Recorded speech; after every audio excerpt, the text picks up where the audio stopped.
What is up, everybody? It's Dr. Vibe here, host and producer of the award-winning The Dr. Vibe Show. I have hosted and produced over 2,000 epic conversations over the last 10 years. And what makes our conversations epic? We don't do interviews. We do conversations.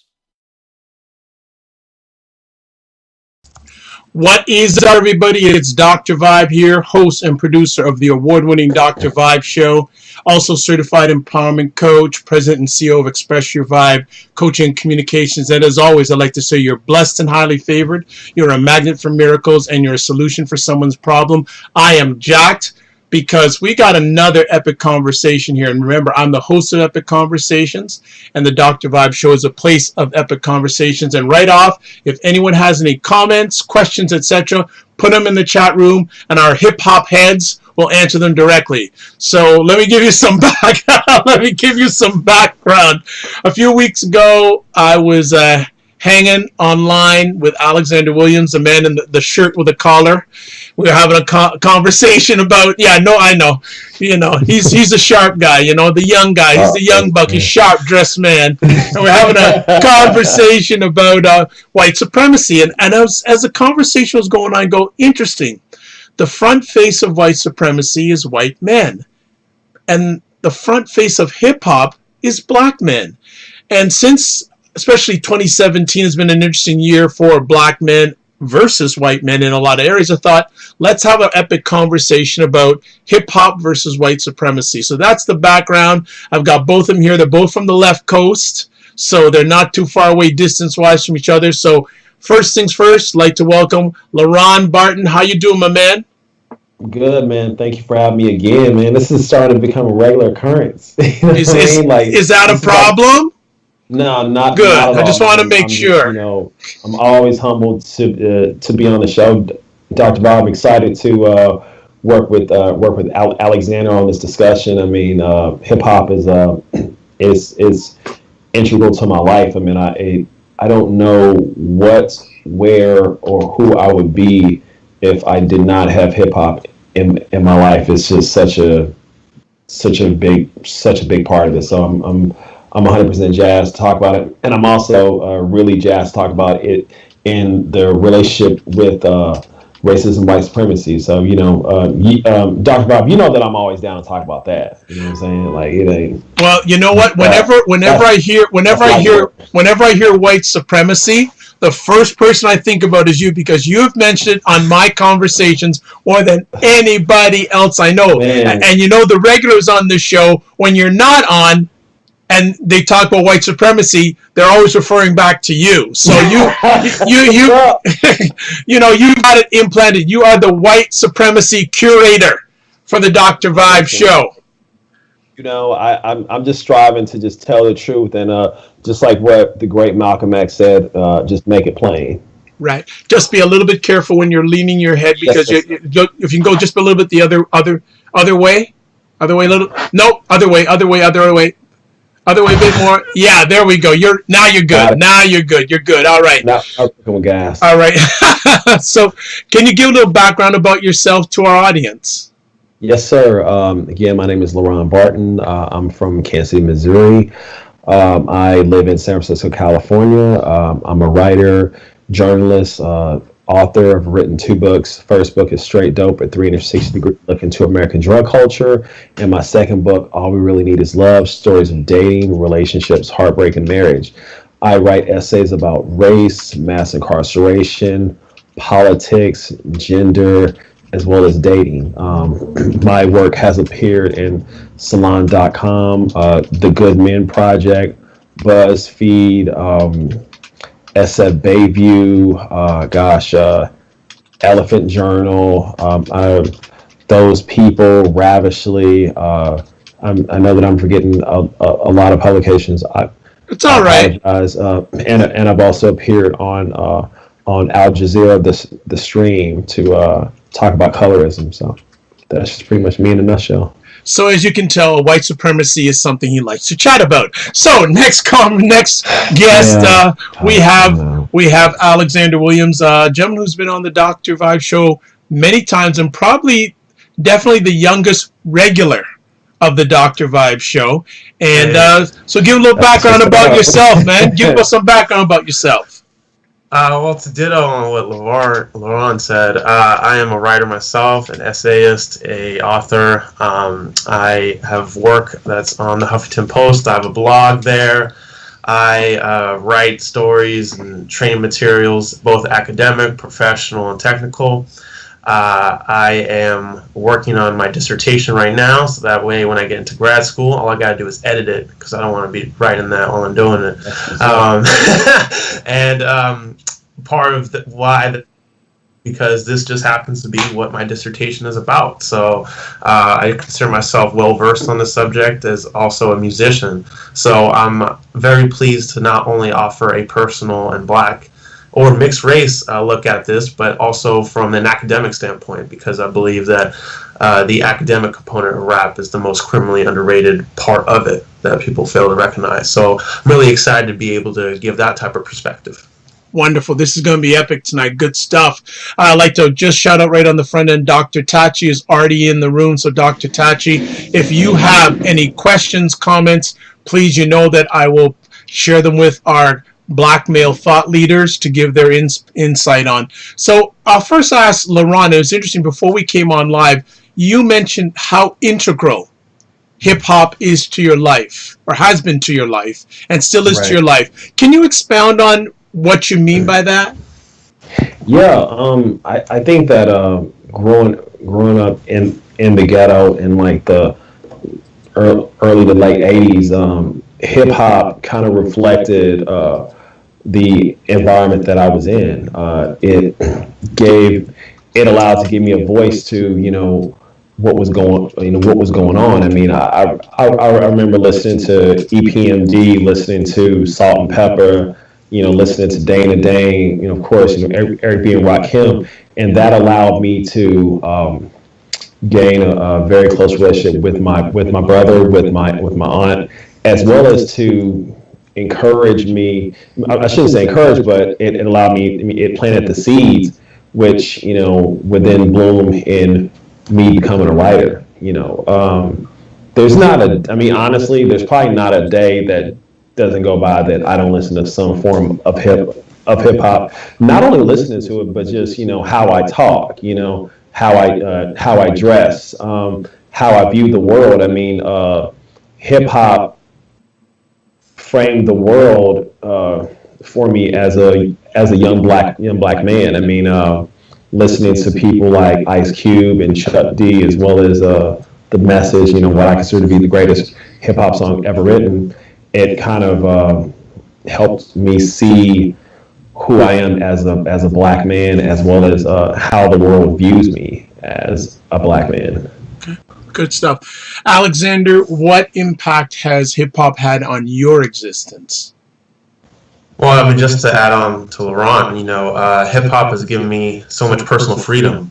Personal freedom to really explore what it means to me to have an individual identity, to have an identity within black culture itself, and then to have that black culture be a part of mainstream white media and mainstream white culture in the United States. For me, hip-hop was a way for me to connect to the other black people, not only in my community, but in my specific family. One of the more established emotional connections that I had with my father was through R&B and rap that he showed me. So he would put on a vinyl and he'd be like, hey, you need to listen to this guy. It'd be NWA or it'd be R. Kelly. And it wasn't so much more the lyrical content or anything that was happening, but how the music gave us a channel for, even though we were two very different people and I was a kid growing up, for us still to recognize this connection that we could foster. And I think that really opened my eyes when I was able to cultivate that in the other relationships in my life. Nice. So, LeRon, let me ask, and I'm going to ask both of you this question. I'll ask LeRon to answer first. When hip-hop is at its best, what does it represent? So, in my opinion, I think hip-hop represents the story of the young black man in America. When I think of hip-hop at its absolute best, immediately I think of Ice Cube's Death Certificate. I think that album talks about all the facets of being a black man, surviving America through racism, white supremacy, through gang violence, through peer pressure, unplanned pregnancies. I mean, hip hop at its best invokes change. It inspires people for change. Hip hop at its best also gives people who are not black or people who are not from the slums a window into seeing what the conditions is. You know, Chuck D once said that hip hop is the ghetto CNN or something to that effect, and it's 100% true. You know, like when I think of the great hip hop, and again, like it's such a integral part of my life because, like, you know, similar to what Alexander said, it allowed me a voice and it gave me a connection with other black folks, you know, whether it be people in Alabama, people in Seattle. You know, it was just sort of like that link. And hip hop inspires people to, I mean, like the best hip hop, I should say. It inspires black folks to realize our brilliance. I mean, this is something that we created. I mean, I think about like Fight the Power, you know, again, like I think about the message. I mean, like the first rhyme I ever learned was Eric B. and Rakim's Paid in Full. And that rhyme is the most important probably song that I've ever heard in my life, because it talks about what it's like to grow up and want and see that you don't have what you want around you, so you're gonna be willing to do whatever you need to get it. But what most people miss about the song is that Rakim, he leaves being a savage and he gets knowledge of self. And so hip hop introduced me to people like Marcus Garvey. You know, it introduced me to Malcolm X, which, you know, would then become the most influential figure, like non-familiar figure in my entire life. I mean, hip hop at its absolute best gave black people pride in being black. And it just, you know, it was just such an amazing force. You know, I'm sorry to say that I'm talking about it in past tense, but, you know, dude, sorry, like, but, you know, at one point it was just this magical thing. Okay. All right. Alexander, what is your take? When hip hop is at its best, what does it look like? I mean, you know, to piggyback on a lot of LeRon's comments, it stimulates unity and inspiration, and not only that, but it does it in a way that it forces different cultures, and, you know, namely mainstream white media, to recognize African American brilliance in terms of the musical and the poetic art form. I mean, a lot of times people forget that the whole musical and literary tradition of rap is based upon poems. And if it's based upon poems, that means it comes from a literary tradition. Now, I mean, we can argue and sit around all we want about what we think Tupac was rapping about in Tupacalypse Now, but the fact is that we couldn't have had that without Aristotle. It's almost as if this is a current lineage that is being manifested before our eyes, and this is how we consume. You know, so it's like, if you think about how people in ancient Greece or Africa would have consumed the orators of their time, it would have been very similar to how we do it now in terms of the actual cultural commodities that are available to us. Now, I thought it was really interesting, LeRon, that you put a lot of past tense in hip hop. And I don't know if that's because of a little going on what we were talking about earlier before we went live, a little bit because of, you know, people talking about popping Xannies and things like that. But I remember, I think it's Keegan-Michael Key, or it was Jordan Peele. They had a quote: for every like one Morgan Freeman, you have five Flavor Flavs. And I think the same is true in rap. For every, you know, 5 Post Malones, you have a Childish Gambino. And you need a Childish Gambino to be the anchor and to be the connection between the intellectual side of rap and its popularity. And I think that a lot of times that can go either criminally underrated or misrepresented or just not accepted at all. I mean, look how far it took him to, Childish Gambino, I'm speaking of, look how long it took him to be popularized or in mainstream rap. I've been following that guy since at least 2010. But just now he's like, oh yeah, I know him. You know, you get guys singing along to 3005 that never heard about him with like Pondexter or Sick Boy. And a big part of that is that once you kind of establish a body of work that fits alongside this literary canon, then to me, the right people will seek you out. Well, I mean, I agree with that.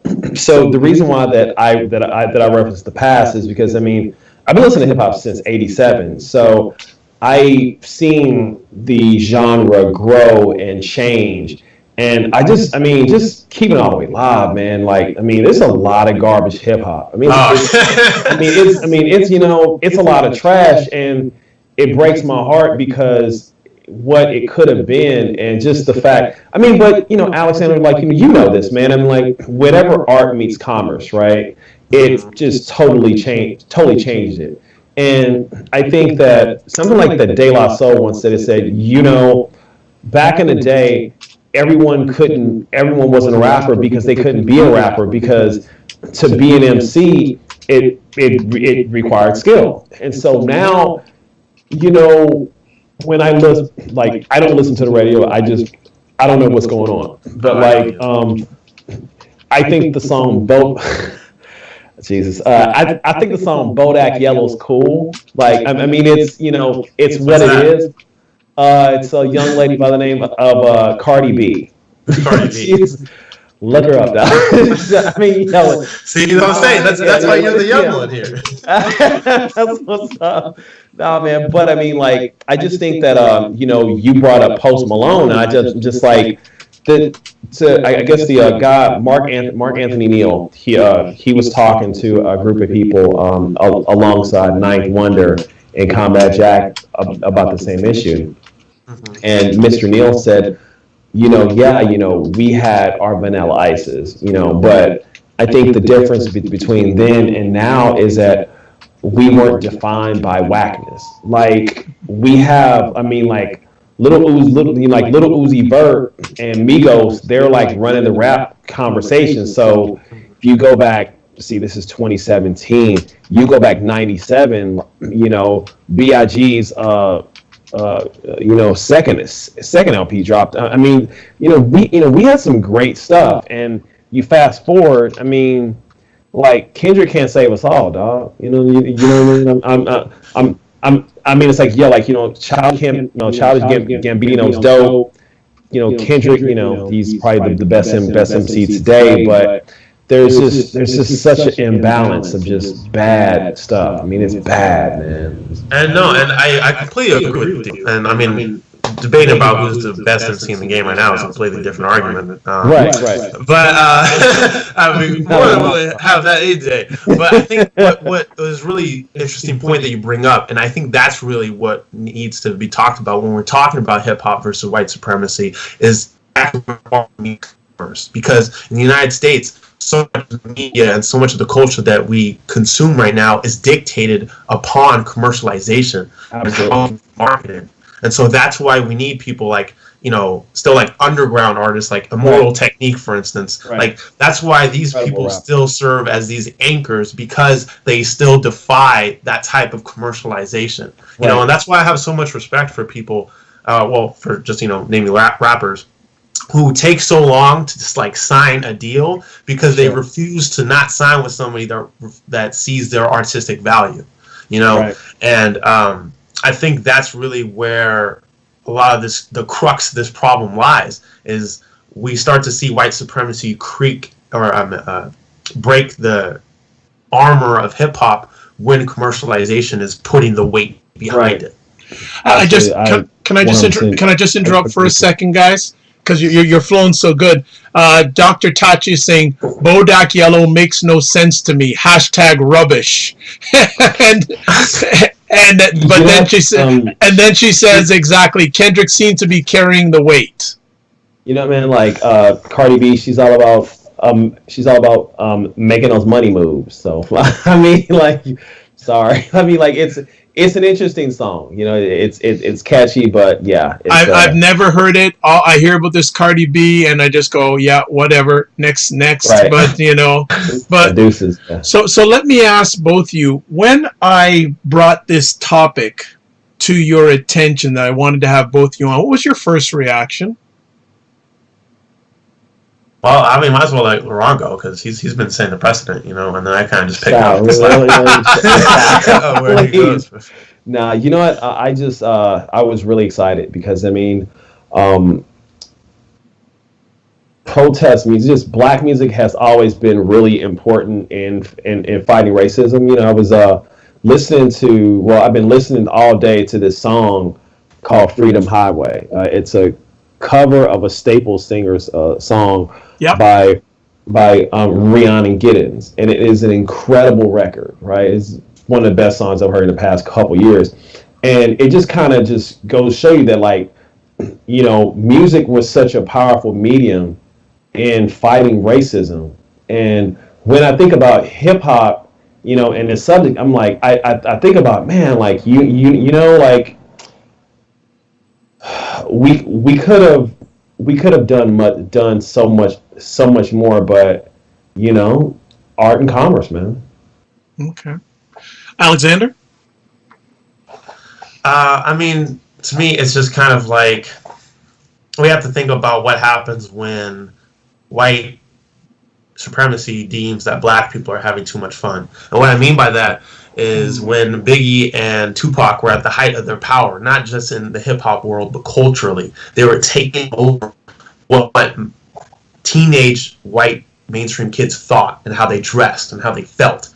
And that was deemed too much of a significant power, similar to how Malcolm X and Dr. Martin Luther King transcended race with their beliefs. Once they started actually creeping into the white stream media culture, then the white supremacy had to retaliate, because once they reach a certain level of power, then they were deemed like, okay, this guy's dangerous, not just because he's inspiring the black community, but is inspiring a connection between the black community and the mainstream white culture that can dismantle white supremacy. Right. And so, I mean, not to name names, but probably the government. Once the government makes that distinction, like, that's it, and we see that all the time. That's why we don't have.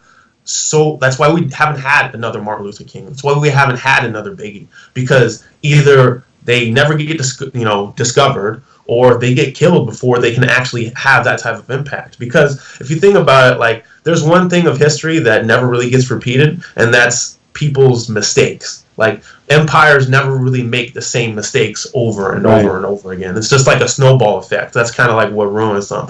But we've evolved in such a way with the current technology, with the current culture and everything that we live in, where white supremacy won't make the same mistake again. That's why they won't have social or musical leaders like we did in the 90s and in the 60s, because otherwise, like, with the amount of organization that they brought, whether whatever realm they're in, whether that's the political, social, or musical, then that's not allowed here to them. So I mean, a lot of that is based upon, like, money. Like, if white people can't get a cut of what you're selling, then you won't sell it. They'll find somebody to sell it for you. Absolutely not. Like, hence, I'm so glad that you said that, Alexander. If white folks can't partner with you, if they can't benefit from it, then they're going to co-opt it. Hence the invasion of the white rapper. Hence Justin Timberlake. Hence Elvis Presley. You know what I mean? I mean, it's kind of like, I mean, it's just like an essay that I wrote. I mean, like, they love our culture, but they don't love us. So, I mean, I thought that was such a salient point, man. I mean, yeah, either way it goes, white America is going to try to take. So let me ask then: do you gentlemen feel that hip hop has lost some of its social conscience? Yeah. Why? Um, you know, so I think it's something really important that Alexander said. He said to the fact of black folks having fun and the government. See, it's like Dr. Francis Cress Welsing of the ISIS papers once said, "Black people are very serious about not being serious." Right. So you know, if you go back to the late '80s, you had so much hip hop that was very Afrocentric. You know, you had clothing lines such as called like Cross Colors, Carl Kanai. I remember you had sweatshirts that that would say "Black by popular demand," or just clothing celebrating HBCUs, which are historical Black college and universities. Uh, I think that I mean, like like anything, everything sort of like goes in phases. But I just think that the consciousness never got its second wave. I mean, sure, you had Lauryn Hill, you had Black Star, Immortal Technique, and one of my favorite MCs, Killer Mike. You had a lot of those guys talking political commentary, but it's the masses are listening to people like Boosie. You know what I'm saying? Nothing against Boosie Badass. Like I it sounds like Alexander has some comments about that, but you keep on going, LeRon.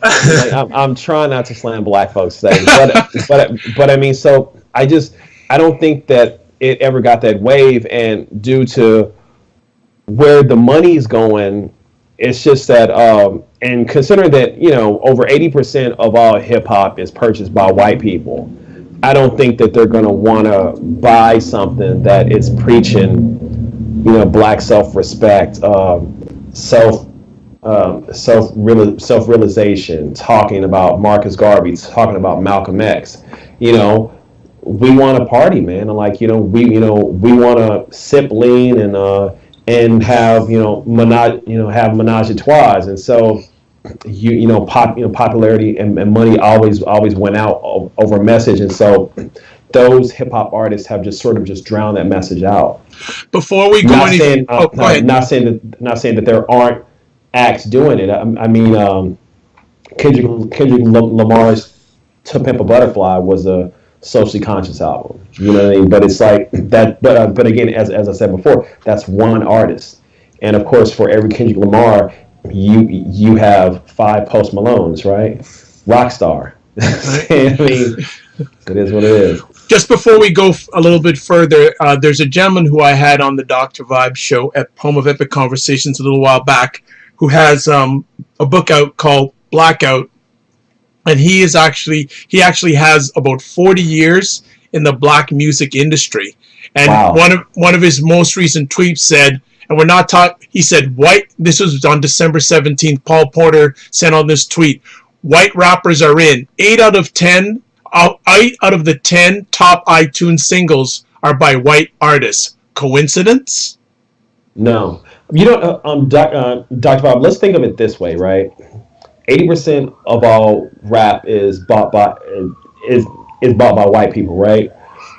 Why buy something by a Black person when you can buy something by someone that looks like you, that you can sort of relate to easier? I mean, look, I think Eminem's one of the greatest rappers to ever live. I mean, I don't think that can be disputed, but I think a large portion of his popularity is because he's white. So white people will gravitate towards somebody that looks like them.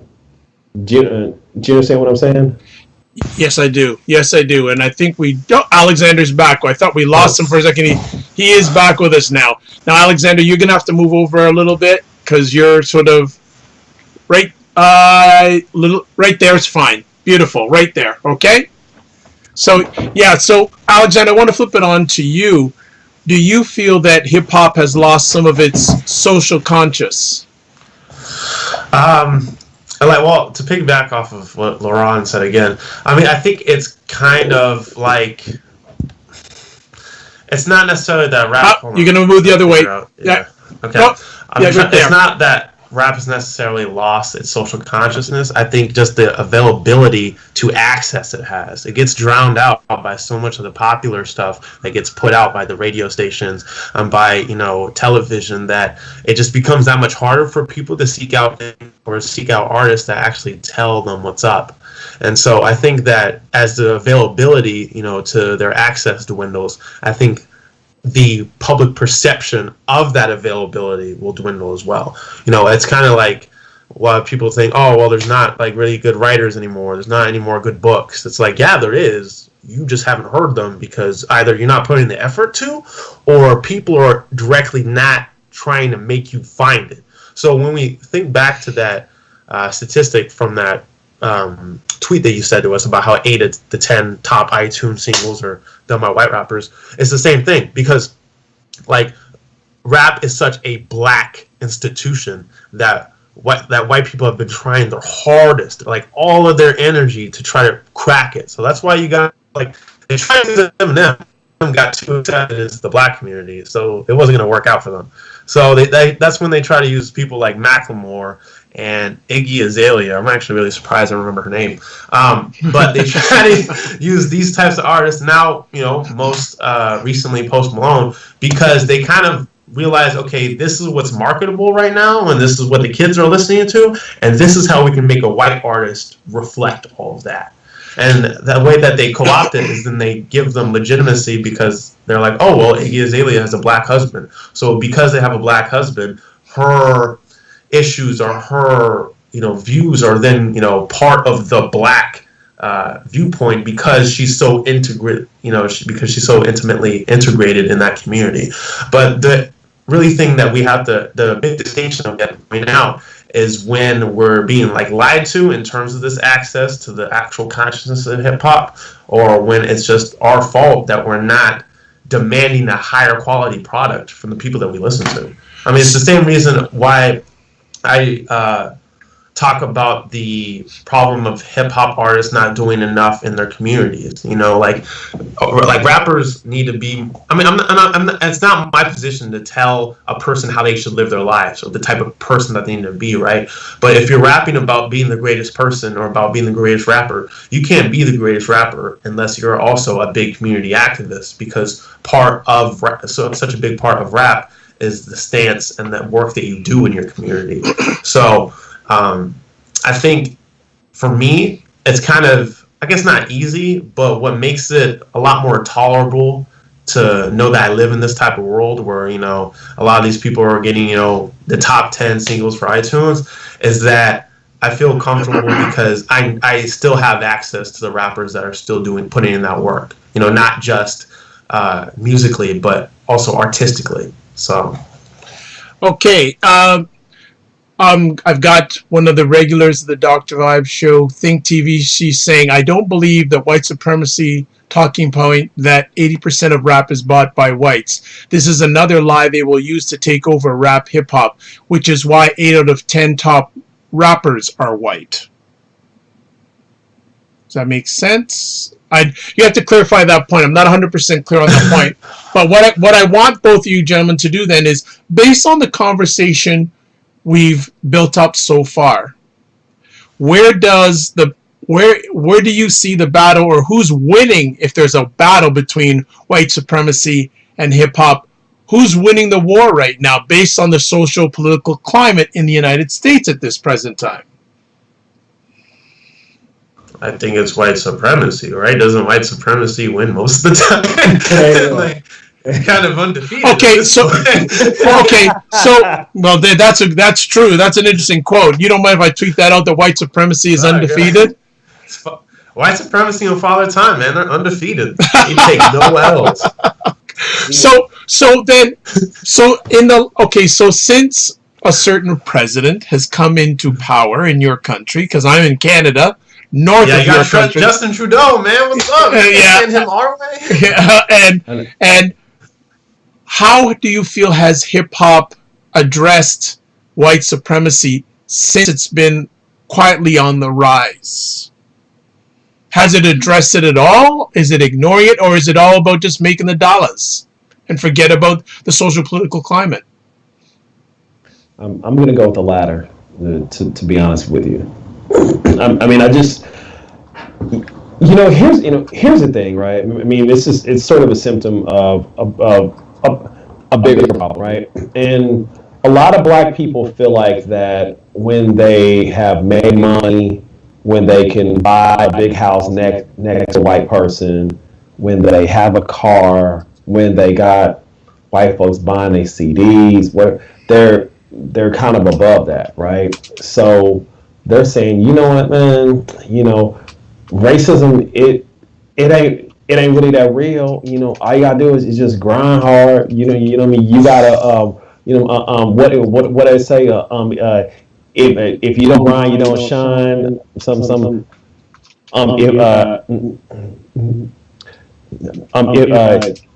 you don't work, you don't eat. So basically, it's sort of a warped version of the bootstrap theory, right? Where it's like, people who ain't doing well. That's because of their own choice. That's because of the fact that they're not working hard enough, right? So hip hop has become this thing where it's attaching itself to this capitalism, this phony meritocracy myth. Now, the three of us know that meritocracy is some bullshit, right? Excuse the language though, but I mean, come on, it's just not real. I think that black people in general feel like that once they've made it, they've sort of proven that, okay, well, maybe racism isn't as bad as it used to be, right? Philando Castile or Eric Garner or Tamir Rice getting killed, those are insulated incidents. Those don't represent the full enormity of black life. And so why not celebrate your success? Why not call people who aren't grinding haters and lazy? So I mean, I think that the understanding of what racism is not there, and many black people don't have a full understanding of what racism, white supremacy is. So why would that not bleed into the music? Why would that not bleed into sports with Des Bryant of the Dallas Cowboys saying similar comments, or to what Charles Barkley has said? So I mean, if it's going to affect them, if it's going to affect black folks, the three of us know, then why would it not affect hip hop? So yeah. Okay. Alexander? Well, to kind of just go along that second point of where, you're kind of relating this into the current political climate of the United States, I think such a big part of why it's harder to seek out, kind of tying back to our earlier comments, the socially conscious hip-hop work is because of the pendulum swinging the other way. So with Obama, we had a more perceived liberal society because that's what the administration, and that's the key word, perceived, wanted to implement. But the United States only puts up with such a liberal president for so long until it has to go back the other way. And because it went so far with us actually electing the first mixed race president, it had to swing that much harder in the other direction. And so as a result of that, the social climate and political climate has reflected this. Now, to counteract that, we have the visibility of social media and the internet to kind of combat that. So as, things get labeled fake news and all of these things are going on because of the administration and its hands in the American political machine, we have tools like the internet and informative sites like Al Jazeera and others to actually give us content that we need to keep a level playing field. And the same thing goes for rap. We have the Migos and the Cardi B's and everything. But while all that's still happening, does anyone know that De La Soul put out an album last year? I did. I thought it was one of the best hip hop albums of the year. But not a lot of people know that, So I think the kind of political climate that we are subjected to in America, where, Trump, he like, if he gave him a gun, he has a hairline trigger finger. Like, that guy, just bang, bang, bang, bang, bang, bang. And so, and it kind of ties into why we don't see a lot of, like, black leadership, because of the incredible amount of effort that the white political machine goes into undermining its credibility and its value.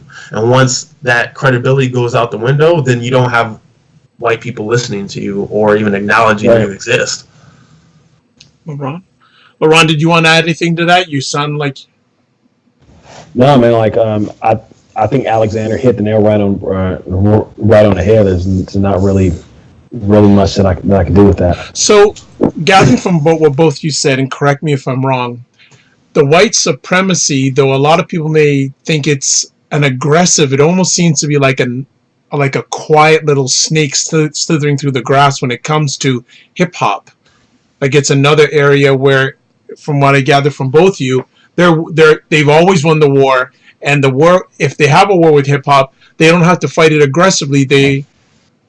I'm looking for a word, I can't find it. Undercover. They're winning the war by being undercover because of a number of different reasons out there, whether accessibility, and also maybe part of it is that blacks don't support a lot of the conscious artists. Am I wrong there?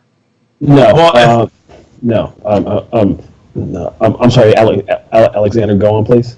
Well, no, so the best, just based upon that question that he asked, the best analogy that I can go to is, I'm not sure if you've seen it, it's a movie called Insidious. And the whole plot of the movie is that this kid gets trapped and terrorized by this creature that first comes to him as a visitor. And it makes him seem like, oh, I'm just like part of your dream, come this. And as the kid gets more and more fearless and more accepting of this monster, the monster finally reveals its true intentions to take over this kid and entrap him and enslave him. And a lot of the same thing has happened with hip-hop, is that white people give us a leash, and it's like, yeah, okay, keep releasing this, until now we have white people trying to control hip-hop and control the narrative of what it actually stands for. And so that's what that analogy is kind of what I'm thinking the form has taken in terms of hip hop's acceptance, as far as like, okay, yeah, we allowed you to have your Biggies, your De La Souls and everything, but now all of that is gone because now we're inserting, the Iggy Azaleas and everything, and that's what's going to control the market. That's what people are going to attribute hip hop to.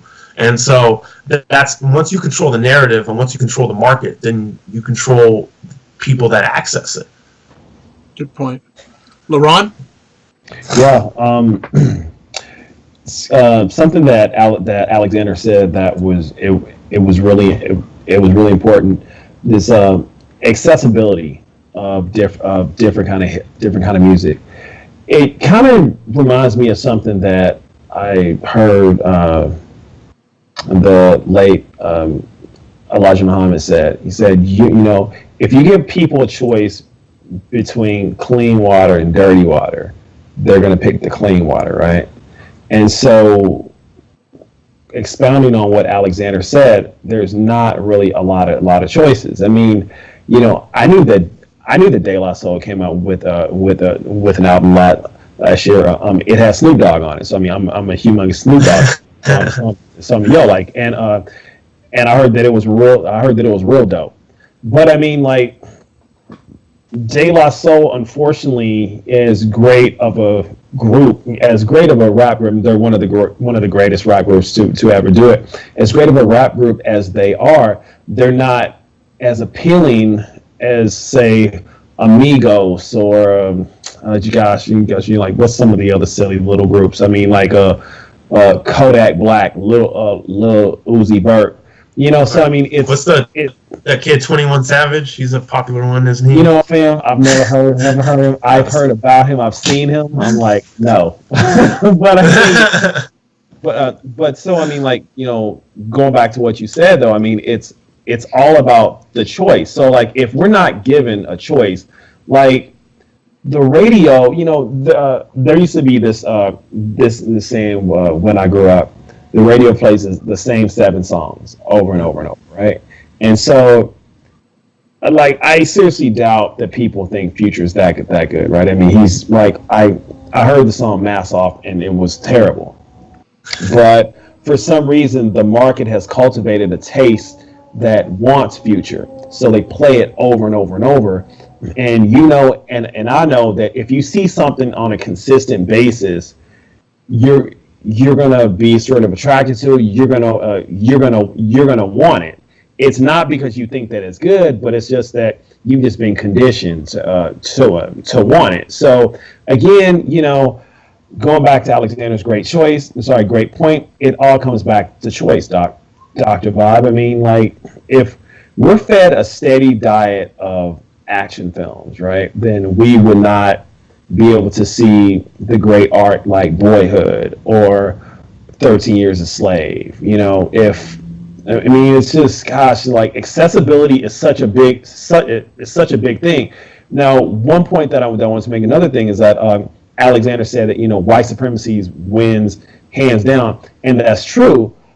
White supremacy controls the record labels, controls the way the music is released. Now, the playing field has been somewhat level because of the internet, but when it comes down to retail, when it comes down to concerts, I mean, it's Post Malone is big because he has a big machine behind him, because this machine wants to push out a white rapper that the president's granddaughters or daughters look like. I mean, because again, like, man, like, it's I believe Sam Phillips, president of Sun Records, and if I'm getting the fellow's name wrong, please correct me, but he was looking at a black act, and I believe Sam Phillips signed Elvis Presley, and he once said something to the effect of, if I can bottle up what a black artist has, I make $1 million. And he somehow, he didn't do it. He was a plain old culture vulture, and he got an artist who could sort of sing similar to black people, but could attract a white fan base, and that is Elvis Presley. So it's co-opting, and it's also the power behind getting to the masses. From what we've discussed over the last little bit, it sounds that the hip hop doesn't have much of a chance because of a number of reasons, whether from economic to lack of consciousness. Where is there hope for hip hop to win the war here? I think there's a way for hip hop to win the war when eventually white supremacy dies. Because the way I look at it is that white supremacy is like an empire, right? Empires, they have their golden ages. They have ages where a new challenge will represent itself and threaten that its dominance, and the empire either has to adapt and evolve with it or crumble at it.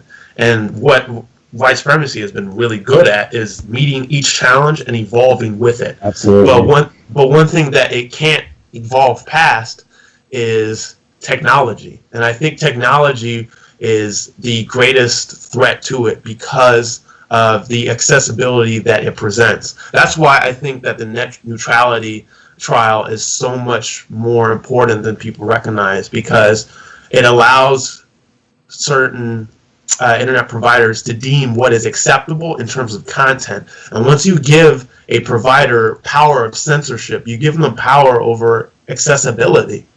And so I think eventually, as the internet is able to become more accessible. And I'm not just talking about in metropolitan areas. I'm talking about in rural. I'm talking about like in the dirty South. Like if you can be in the dirty South with a decent Wi-Fi connection, then white supremacy doesn't really stand a chance because you have access to what that vast vault of the internet is. And so I think eventually hip hop will win, but I mean, it's gonna take a lot of rounds. You know what I'm saying? It's got a long road ahead of it, and I think really it also kind of depends upon if people are willing to do the work. You know, if people are still willing to take the time to seek out artists that continue to put out good content and not just get so wrapped up in pop music. Because if you really think about it, I don't know about y'all, but every time I turn on the radio, every song, like, it's not even lyrically or, you know, musically. It just, every song has like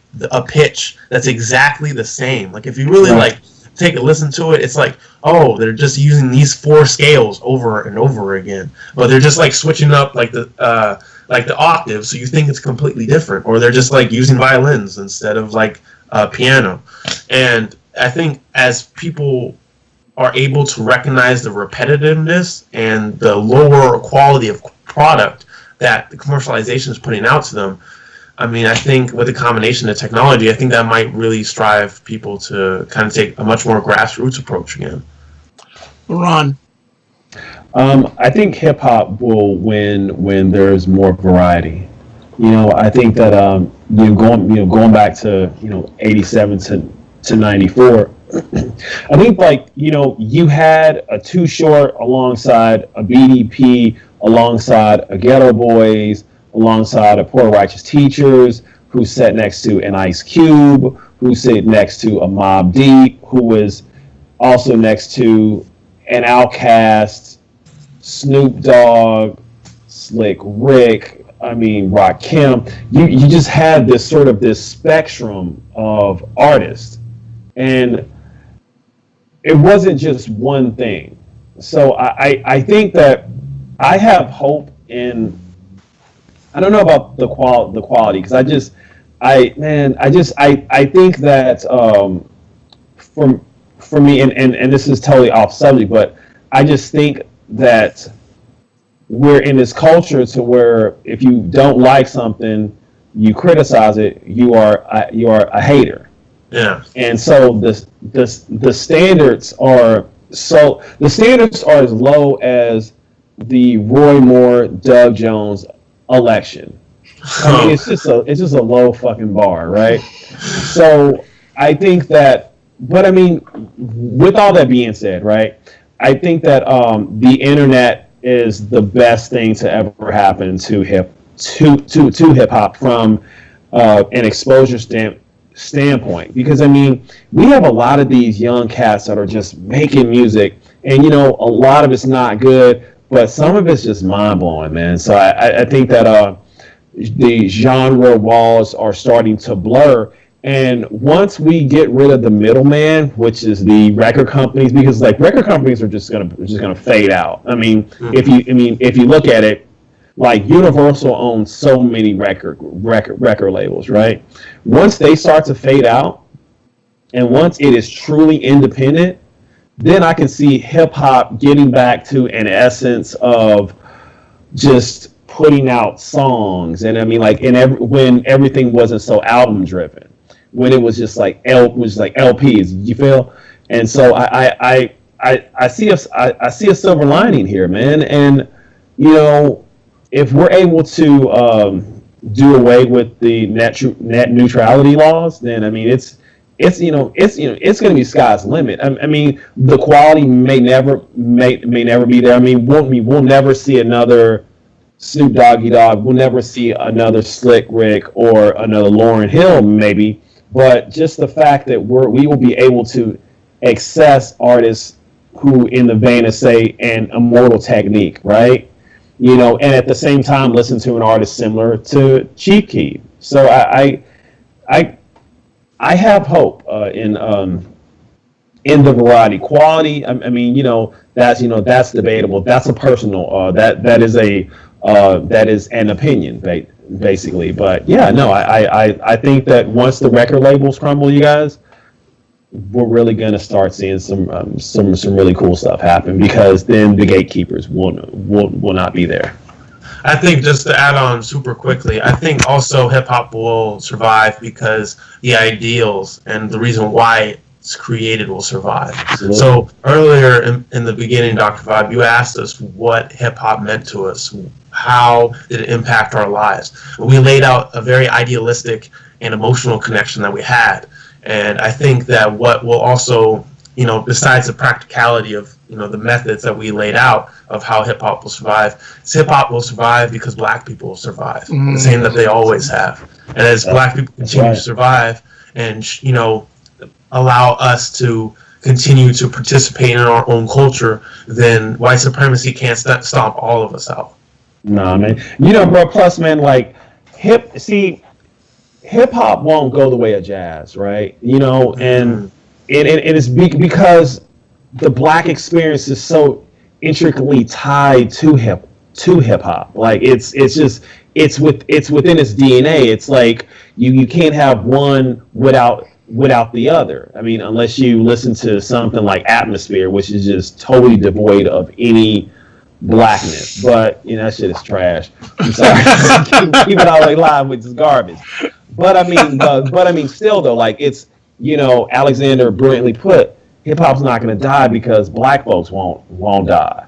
Like, we're always the cutting edge, right? I mean, whenever something becomes super popular, like, kids don't say fleek no more, right?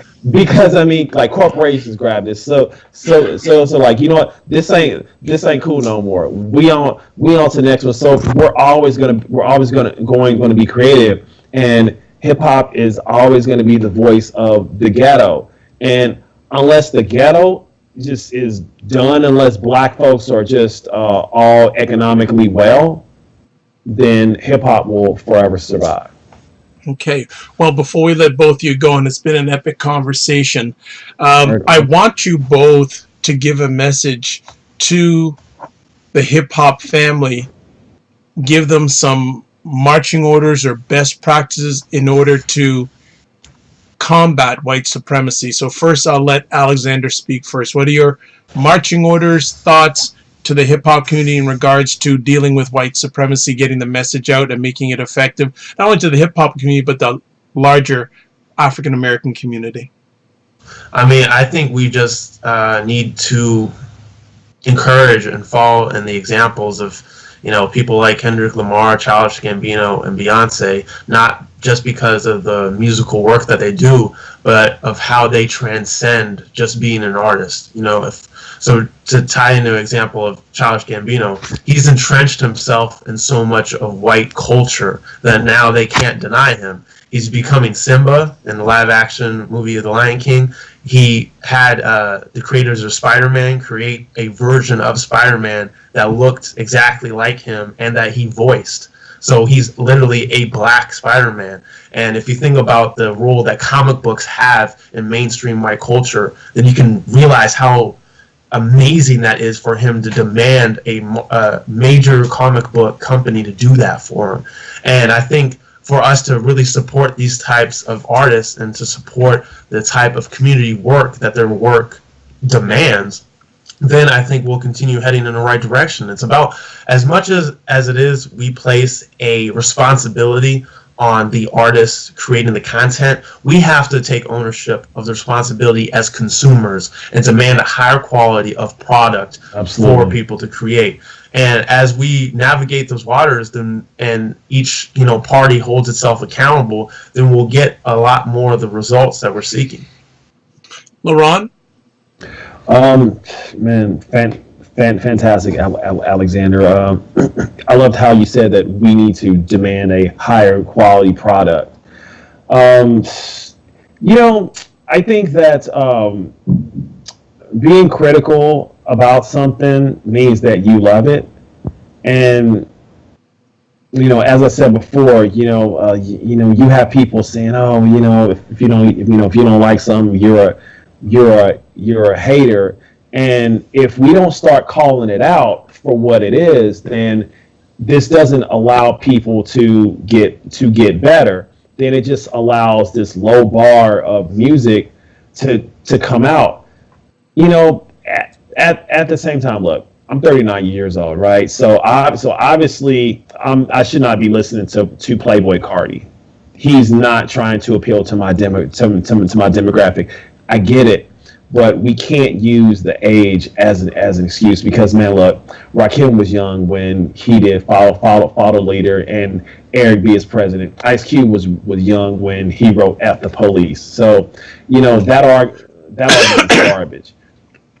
With that being said, I would just tell all the hip hop artists and producers to continue to create from the heart and tell the truth. You know, the great Pimp C said, and I'm paraphrasing what he said, but he was like, when we talked about the dope game, we talked about the ups and downs of it. So they wanted to paint, and I'm speaking of UGK, they wanted to paint a picture of what real life was.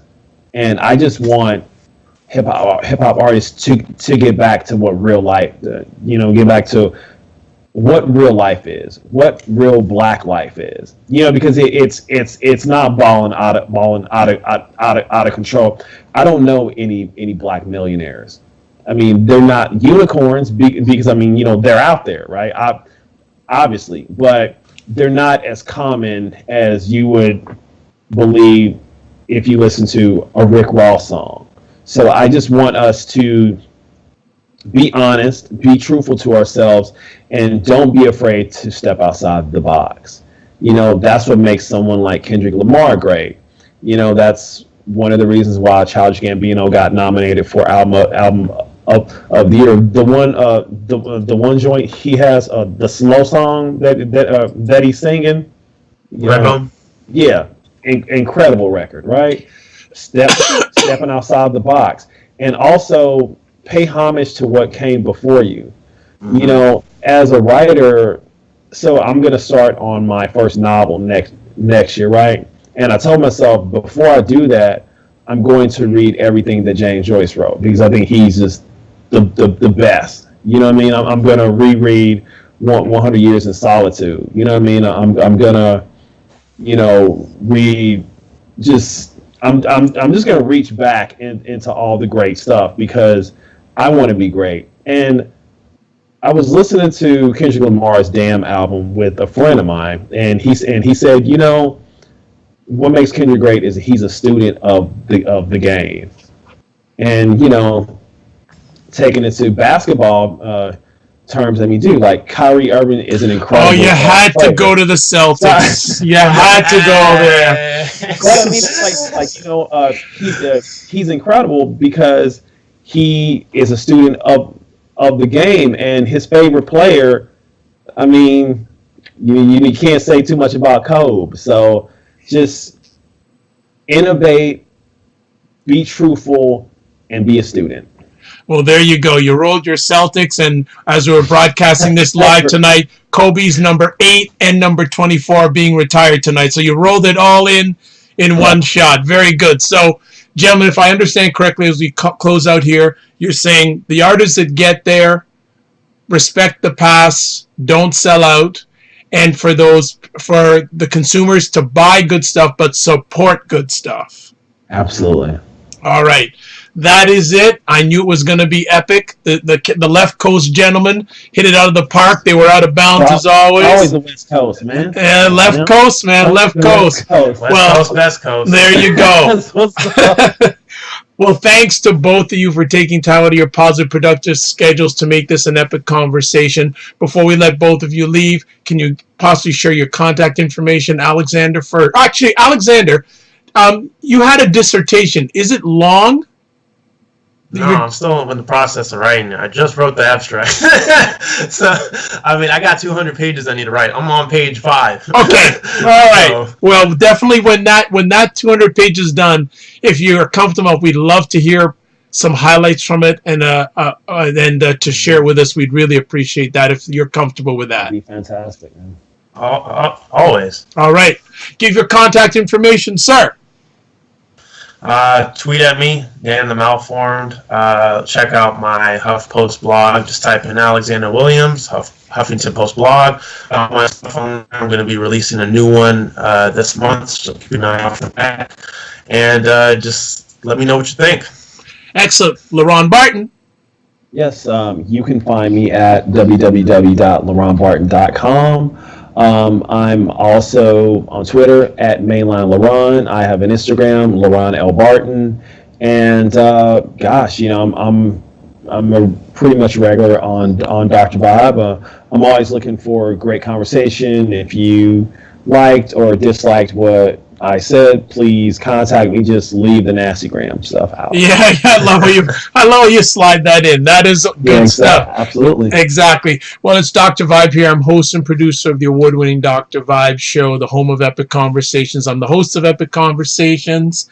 Also, I'm a certified empowerment coach, president and CEO of Express Your Vibe Coaching Communications. If you want to watch replays of conversations like this on YouTube, just go to the YouTube, put in the search engine, the space dr period space VIBE space SHOW. If you want to hear audio replays of my epic conversations, go to the dr VIBE SHOW.com. You can also go to Apple Podcasts, iHeartRadio, Tuned In Radio, Stitcher Radio, and Google Play Music Store. You can also hear selected replays at thegoodmenproject.com, which I contribute to, and also LeRon does. Maybe one day Alexander will too. And also at give me that plug. All right. I got you. And WJMS Radio out of New York. Also, know that, again, I'm a certified empowerment coach. If you'd like a complimentary 30-minute empowerment session, please contact me at drvibeshow on Twitter. Email address dr.vibe at the drvibeshow.com. Or you can go to my website, click on the Contact Dr. Vibe Show. We can make it happen. Also, I'm the brand ambassador for the only online magazine dedicated to African Americans in food, wine, and travel. That's Cuisine Noir magazine. Go to it at cuisinenoirmag.com. Also, I provide a service called Getting Media Coverage, where I promote entrepreneurs, businesses, in regards to getting media promotion so you can enhance your business or elevate your business. So that is it. I'd like to say thanks again to both gentlemen for taking time out of their positive, productive schedule. And they had never met before, and you think they've known each other forever, but they don't live that far away from each other, which is interesting. I also want to thank... now. Yeah, there you go. All right. Dr. Tati, thank you. And also Think TV, thank you for watching live. Thank you, everyone, for watching on the replay also.